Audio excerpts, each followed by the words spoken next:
What is up, everyone? It is Lovenji Gaming here, and I am back with another game of Populous, the beginning multiplayer beta tournament. This version of beta is 1.5.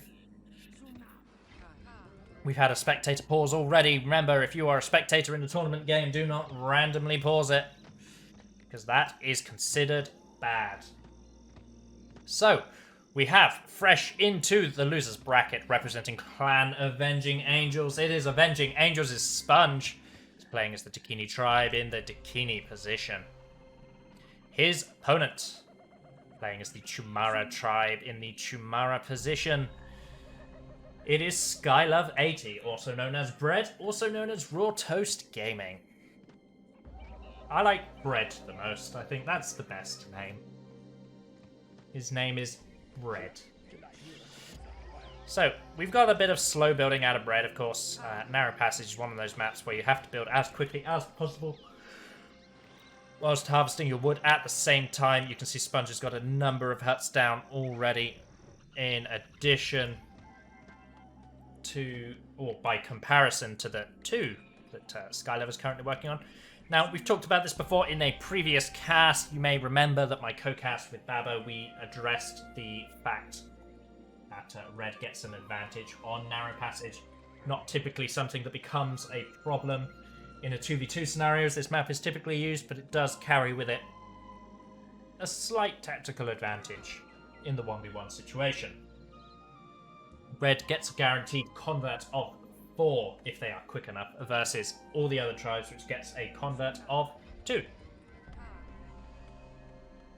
So naturally, you can see that Sponge is converting, and this time he's making sure he's putting towers down everywhere, and building off of them as quickly as possible. There's a nice convert here I want to see him take, and there it is. If we go over to Skylove's side, there's still more wildies to be taken, although it does look like the converts were definitely in Dakini favour right now. It's a nice little 2-stack there. Skylove's building towers out on the flanks, and even over here as well, so it's good to see that the players utilising all the land available to them. Here we've got a traditional grid-style building, which is fine so long as you don't take any earthquakes. Of course, we've talked about the grid-style building versus what we refer to as anti-earthquake style building in the Mammoet Bianca game. But for this game, both players are electing to build in the traditional grid style. So as you can see, all of these huts being built as close to each other as possible. Now, building out the side strips, Sponge has already connected himself to one of his islands. He's going to connect himself to the other one based on how he's positioned as Shaman. We should be looking to see the same from Skylove, although Skylove might pull out something funky and weird. You never know with these tournament games. They can go anyway, any which way and up.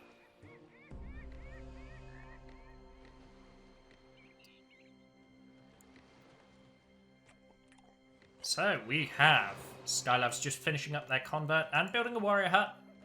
Looks like no, there's a fire warrior hut over here as well. People like doing that, and I think they get too hung up on the aesthetics of doing that versus the actual practicality. Your 2 troop huts are actually as far away from the path they're going to be attacking down as possible, which means your troops' travel time is as long as it could possibly be. The only way you could make this warrior hut's travel time to the middle any longer is to put it down here. And pretty much the same for this fire warrior hut. You know, put it down here, and that's the maximum distance you can get a fire warrior hut.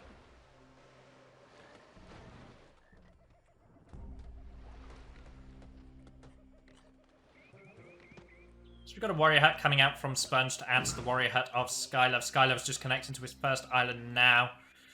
Going to put a couple of, hopefully train a couple of fire warriors. Now, you can start to see the difference in the speed that players are building. Look at all these plans that are down for Sponge, as well as the huts that he has completed already. Should never really stop building, but also look at Skylove. Skylove's mastered the art of building. All these huts we've got down, all these extra plans we've got down. I just hope that Skylove is remembering to harvest their wood, because if they're not, which they are not, They're going to be killing trees. They're going to kill more trees than Lovenji. Oh, look at that 3 convert. Pick this up, Skylove. Pick this up.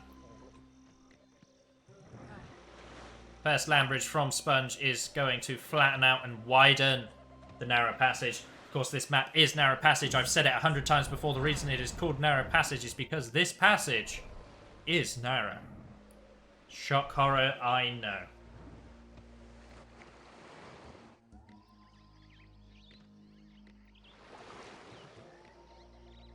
Couple of Braves left over, a couple of Wildies left over here, there, and everywhere.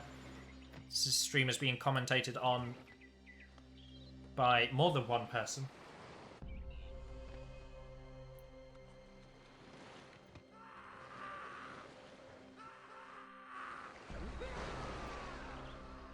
We've got warriors moving in for Sponge already.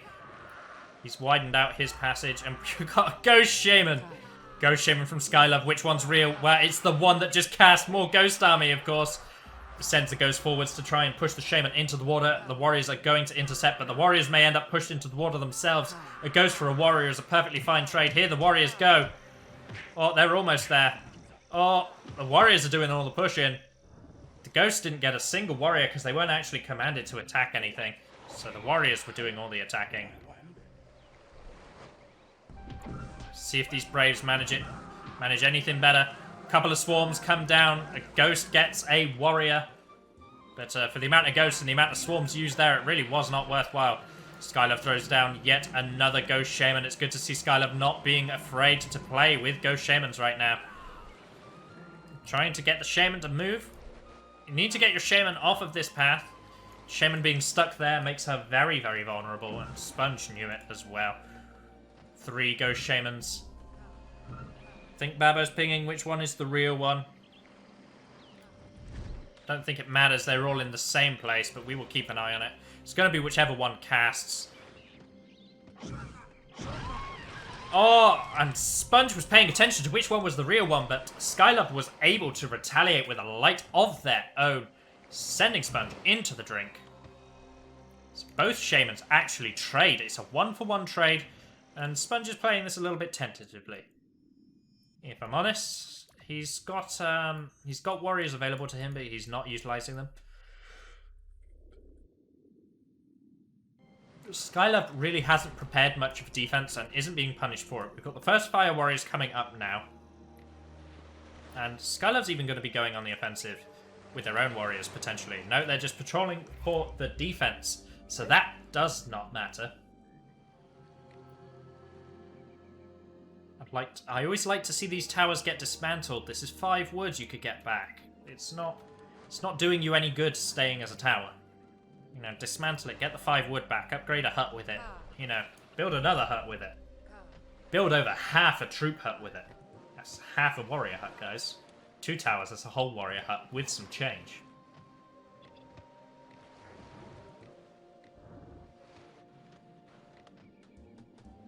Got another warrior hut coming down. Oh, look at all these warrior huts coming down from Skylove. Skylove's got a clear strategy, and it has a sharp, pointy sword in it. Meanwhile, if we have a look at Sponge's base, he's still got 1 fire warrior hut and 1 warrior hut. He is not prepared for a huge influx of warriors, so he needs to be mindful of that going into this game. Waves are incredibly loud, so we're just going to move away from the water for a little bit. Where is Skylove going? A couple of these shamans are fake. A couple of these shamans are real, and I've got to be honest with you, I wasn't paying attention to which shaman is the real shaman. This one walking in a circle I don't think has moved from the last time, so she's probably fake. Babo's throwing down a ping. Apparently this shaman is the real shaman.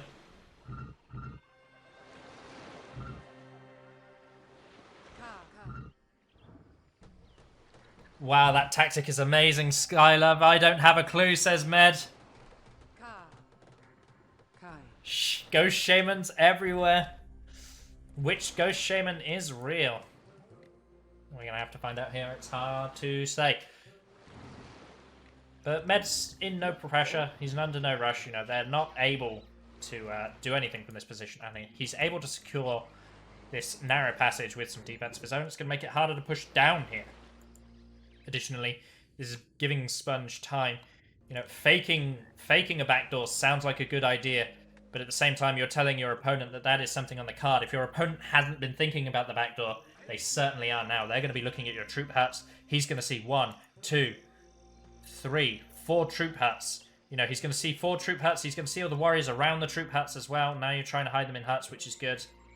But it was a little bit too late. You know, all these ghost shamans are saying, think about your backdoor, mate. Think about your backdoor. And exactly, Sponge is building additional warrior training huts. He's built a second fire warrior training hut. Now, he could be doing that as a response to you pretending to do the backdoor. So what you actually do now that Sponge is building the extra troop huts and training troops and hiding them, because we saw some warriors in queue, you're allowing your opponent to be prepared for the backdoor. The backdoor is most dangerous when it comes as a surprise. When your opponent really does not expect your troops to come flooding into their base, that's when you get a ton of damage done.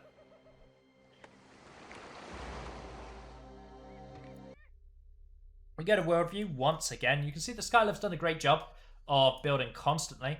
Haven't been harvesting trees, but has built plenty, and Sponge has done very much the same. So both bases have been relatively well built. And do you know what? Sponge says, come at me, bro. He believes he's got the population and the ability to hold. He's going to take the fight to the back door. Skylove's got to be careful here. Showing your hand, showing all the warriors. Sword and shield in hand. And Sponge isn't rushing. He's basically put Skylove in a position where now Skylove has to answer and complete the backdoor. Skylove does not complete the backdoor here, then the towers will be connected and the backdoor will be defended. You have to be careful because if you go too close... Oh, Sponge completes the backdoor. Look at all those warriors patrolling, and that's the perfect place for a firestorm, and that's exactly what Sponge does. Skylove goes for a bit of a wander because of the firestorm. She's got to be careful being so close to the water. She might get knocked into it. Sponge throws down a proximity lightning to just give him a gentle helping nudge into the water. Now all these warriors are damaged from the firestorm. They've been scattered here, there, and everywhere. And now they're going to be pouring into Sponge's base. He has to do damage with these warriors to even out the score because there's a shaman with a lot of mana in his base right now. Double firestorm has been utilized. There won't be another firestorm for a while, but we're going to be seeing 2 earthquakes soon, without a doubt. That's the first earthquake. Second earthquake, is it going to come from Sponge? Hard to say. That's 1 earthquake, and it's a good one. We need to be seeing if another earthquake comes down. Skylove has respawned and is walking towards Med's shaman. A few of the warriors did get into Med's base, but it doesn't matter because Med manages to kill Skylove a second time. Med is walking around to the side. He spots some of the warrior training huts. It's highly likely that that extra earthquake is going to be aimed right at them. Meanwhile, we've got Sponge's troops at the front, in the middle, and at the side. They're attacking from every angle. Skylove surrenders. I think that's a touch early, but GG. Sponge takes game number 1.